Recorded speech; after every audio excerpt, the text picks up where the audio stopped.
everyone. We are at Brownfields in Estes Park, Colorado, and I am here with Jamie Palmesano. Did I say that right? Perfect. Oh, I got it right today, Great. so I'm going to get points for that one. Nice. And we just wanted to do a quick interview because we've been in the store. We came here 3 years ago, and it was such a fantastic experience. We met Jamie, and she was just so helpful. I mean, here we are like tourists coming in here, and she's like, you need to go to these places, and you were giving us all this advice and stuff. So we really appreciate that. But also the quality of the products were amazing. I'm a old school screen printing guy, design guy, and I've been in a lot of tourist shops, and a lot of times everything just looks the same.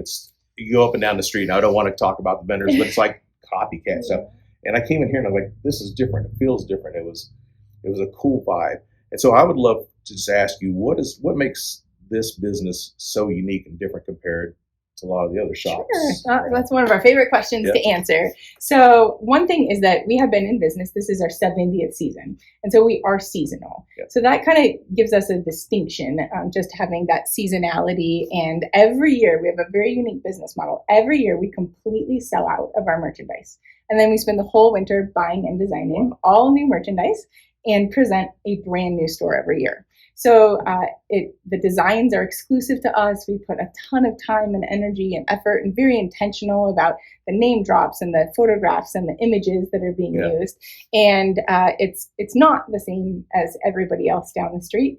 And we just take great pride in being able to present new products throughout the entire season. So we literally get shipments every single day until about mid-September. Wow. So you can be here for a week and come in and see new things 3 times on your visit that haven't been here. So always new stuff. Always new, always fresh. That is cool because there's not a lot of shops who do that. I don't know many. And I noticed yesterday, I want to kind of bridge this real quick, is people, if you don't know me, I love Hallmark movies. And my goal and life ambition is to be in a Hallmark movie. I could just be the person in the background just looking at a t-shirt, but I want to be in a Hallmark movie. And I feel like coming in here, it has that vibe. It has that special, unique feeling. And we got the tour of the whole place yesterday, not just the store, but the owner took us around and got to see his living quarters to the office space. You guys have such a cool thing here. How did that all transpire? I mean, how did such a cool team and vibe come to this place? Sure, a great question. It's been over time for sure. It just doesn't happen. So we've just continually reinvested in the property year over year. And then in 2023, we launched a major remodel, which you got to get the tour of yesterday. And so the very cool story behind this building is that the room we're sitting in right now, if you look up at the ceiling, it actually was the mayor's home on Elkhorn Avenue. So it was built in 1909. So it inherently has just this beautiful history and heritage and roots to it.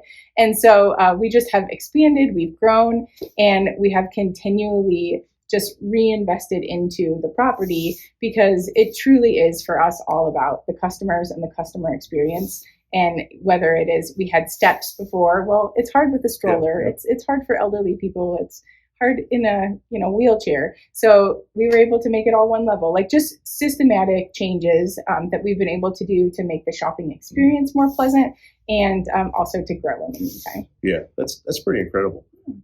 One of the things that stood out to me, and I was thinking about this all night because I want to do this interview, and this is one of our first interviews we're doing for Road Life. So awesome. She gets to be the the test pilot and all this, the maiden voyage. But I thought about this and seeing the transformation from when we came in 3 years ago. I mean, it was still a cool place. It still had that vintage, really cool feeling. But now you walk in and I was like, this is such a cool brand because it has an upscale feel to it. I don't want to say Abercrombie. I've never been in one of those stores, but I feel like, there are certain stores that have this really cool feel to it. But yet your products are all reasonably priced. And to me, as a branding guy and a marketing guy, that's so foreign because you go into some of these shops in other cities we've been like Sedona and you feel it's upscale and then you're paying $40. Like this hat was $15. I love this hat. I've been looking for a hat. You don't find that anywhere. And, I've gone into places and hats like this are $45, t-shirts are $40, $50, and it keeps going up now with all the different things going on in the world. Why is that? What? Sure. Why do you do that? Another great question. And the hat looks good on you. Good call thanks. There. Yeah. So we're a very missional organization, and it is our mission to offer products that every single person can afford to take a piece of Estes Park home. So we would rather have a shorter margin, a shorter markup, and sell more at a very fair and reasonable price, so that there's not a single person that walks in the store that cannot take a piece of Estes Park home with them. Yeah. So it is intentional. It is very, very much at the heart of who we are, and it will not change. It is at the very core of our being that we want fair, high quality, just really fresh, exciting goods that everybody, whether it be a 5-year-old kid or your 95-year-old grandma, feels like they can find something in here to wear and to be proud of, or to take home and put on the shelf. And there is a cool variety, Steph, and we'll do some photos and shots of everything in here. But it is so cool because the merchandise is fantastic. And I was just shocked when I walked in yesterday, and I'm like, okay, you have inflation and all the things going on in the world, again, raising the prices. I'm like, wow, the prices are still the same. So I love that. I love it because as we travel, we've talked about this yesterday, you and I and Donetta, about how everything is going up, and it's getting so to the point where people can't come to Estes Park. They can't go to Sedona. They can't go to really cool places because everyone's charging an arm and leg for stuff. And so to see you holding to that mission and saying that's so awesome that people could take it home with them and remember that memory. Because for us, Estes Park is a special memory in our lives. We were here for 6 weeks. We've written about that. And if I could choose a place to die today, it would be Estes Park. Like this, we came in, I'm not going to get all teary now. When we drove in, I'm getting goosebumps. It just felt so amazing because we have such good memories here. And I want that for people as well. And so I love that mission that you all are doing that. So, and I want people to come out here and spend your money with this place. If you come out to Estes Park, don't give your money to anyone else. Come and give it to Brownfield because they're awesome. I also got hooked up with a free t-shirt. You guys will see that. So thank you so much for that. Now I'm going to get to a serious question. And I'm going to throw you a curveball here. It's interesting to find a woman who has done so well in a retail setting, because that's not common from what I know from my experience being an older Gen X guy. But Don, the owner, right? He talked about so much yesterday how you and your team have transformed this business and have overcome challenge. How's that been like for a woman in this space that's usually dominated by men? Sure. Do you mind me asking that? No, not at all. It is interesting. So one unique thing about Brownfield is that our staff, many of them have an education background. So I'm a former 5th grade teacher. The other gal who's a manager is a former high school physics and chemistry teacher. So you will not probably find many stores that are run a little bit more like a classroom than a traditional t-shirt shop. So we bring elements of education and just so many good methods and processes, as well as very high expectations for our staff to the table. And so I think that just one of the most important things is that we are passionate. So whether it's Don as a dude or, us as gals, we are so passionate about what we do. And we really believe that this is more than about t-shirts. So the family that runs Chick-fil-A is kind of famous for saying we're not in the chicken business, we're in the people business. Yeah, right. So we are not in the t-shirt business, we are in the people business. And it's just at the heart of what we do. I think we actually have quite a diversity of, girls, boys, older, younger, a couple of different ethnic backgrounds.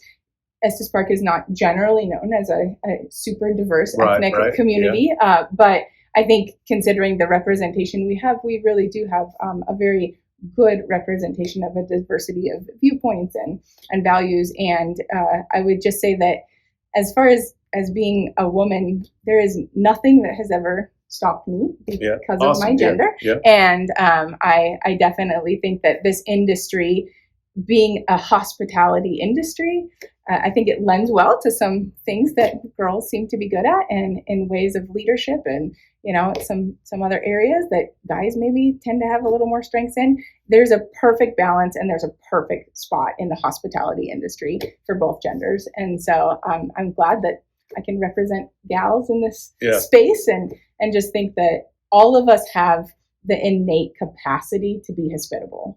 We just need to make the choice to be hospitable. We need to be intentional about it, and then we need to exercise that muscle of hospitality. No, absolutely. We've done a great job. And Don, he was talking about her so much and just how wonderful you are. I mean, obviously, it was really cool yesterday, and I thought about this as well, and people won't know this. We're hanging out, we're visiting, and we're not like Nate and Kara. We're not those kind of like YouTube, not yet. YouTube celebrities. You all are awesome, by the way. Nate and Kara Yes. do awesome stuff. They And do talking about really that. cool stuff. But they treated us like we were those kind of people, like I felt like almost like a rock star, that you were giving time to us, and that was really special. But also I felt like it was genuine. It felt like family. It felt like community.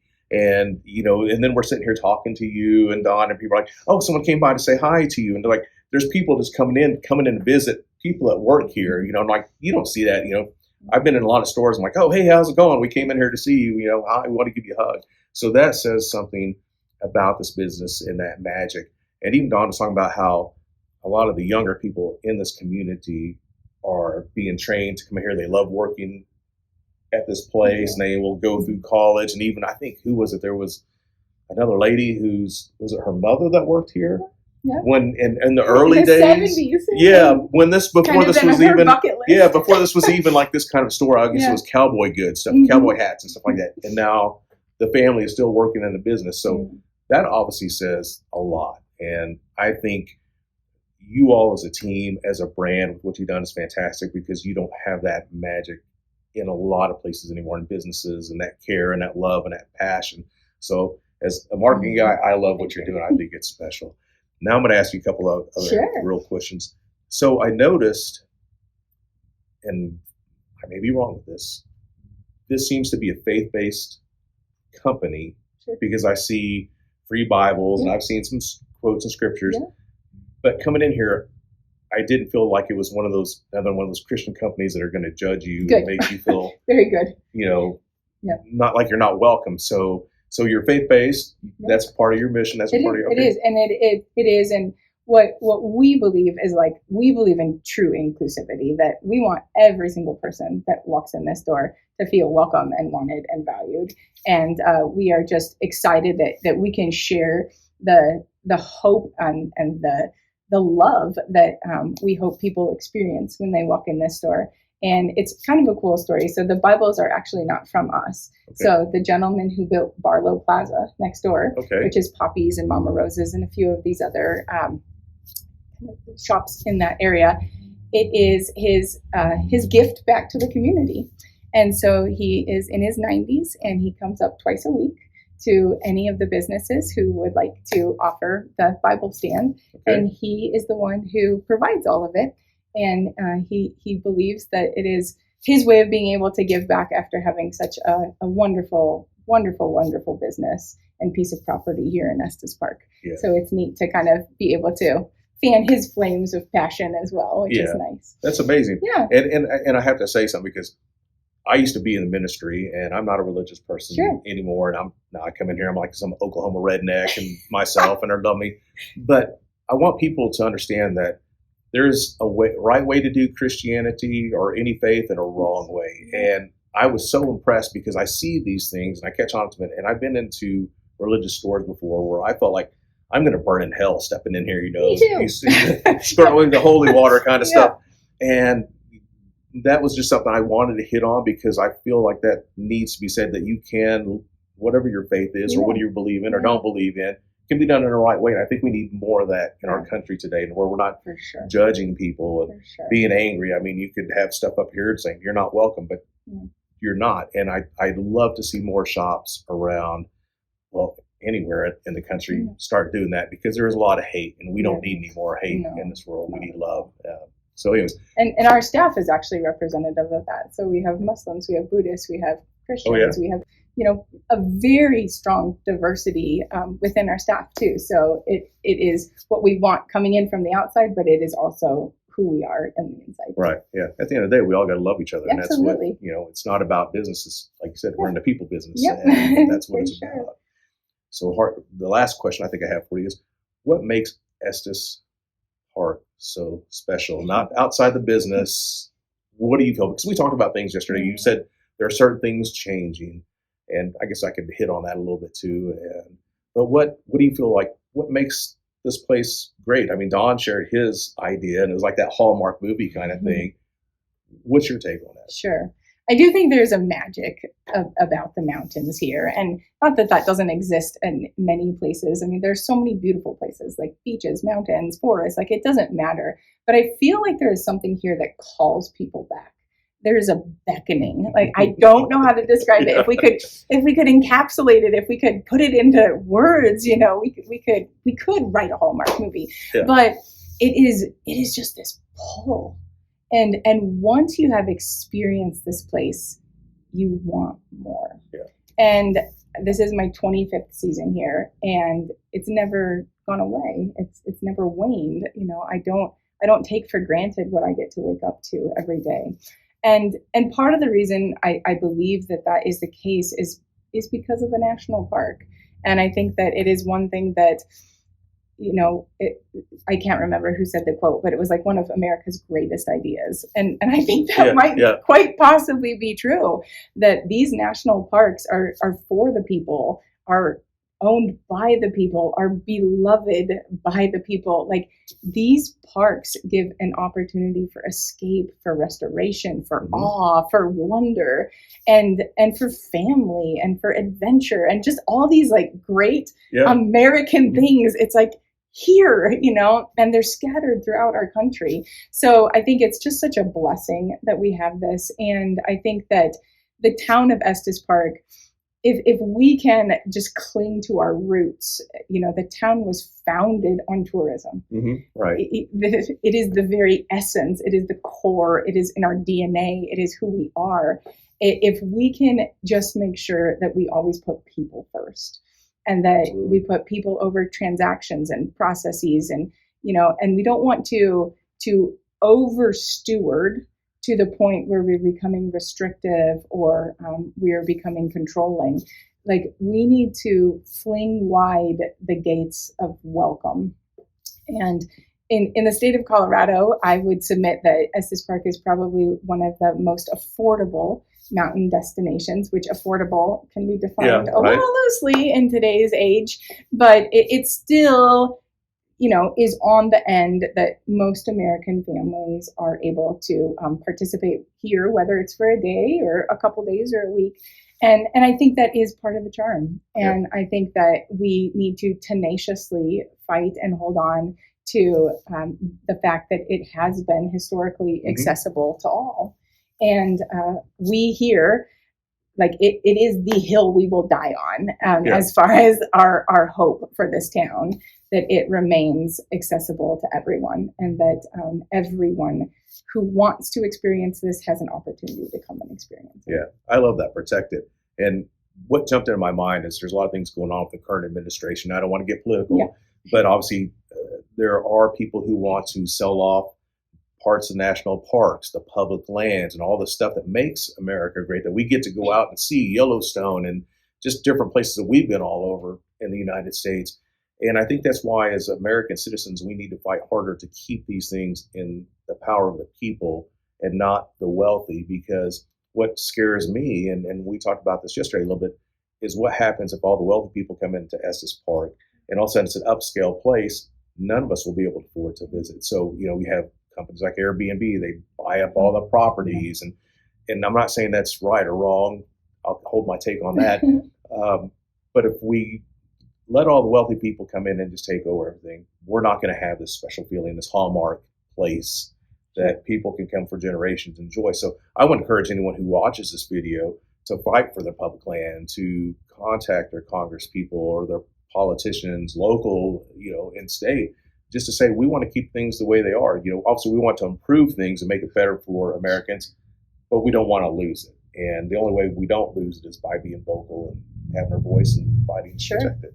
And I think moderation too is like the key. We tend as people to like head one direction or the other direction, and everything that works well is balanced. And so just like you said, you know, we want to make sure that we don't exclude people and like create this wealth class that, you know, but on the other hand, we don't want to restrict it so much that the lower class isn't able to enjoy it. And the more, you know, the more balance we can strike, I think the healthier we're going to be, especially as in regards to this. So I love that, like absolutely fight to protect it, but also fight to keep it free. Yeah, absolutely. Couldn't say it any better. Well, how do people find you online? Sure. I know you probably have social media, because I hear you do all this really cool stuff. So if you want to share it with our viewers and your website and all that kind of stuff, because we want you to come here and support this, because this is what is making, so many great things in our country go well, is the mission and the passion and the people. So come and support companies like this, businesses, not the big corporations. Support local. I'm always going to say support local if you can. So how do people find you? So our website is shopbrownfields.com, and we do have a shopping cart feature, so like their products can be purchased online.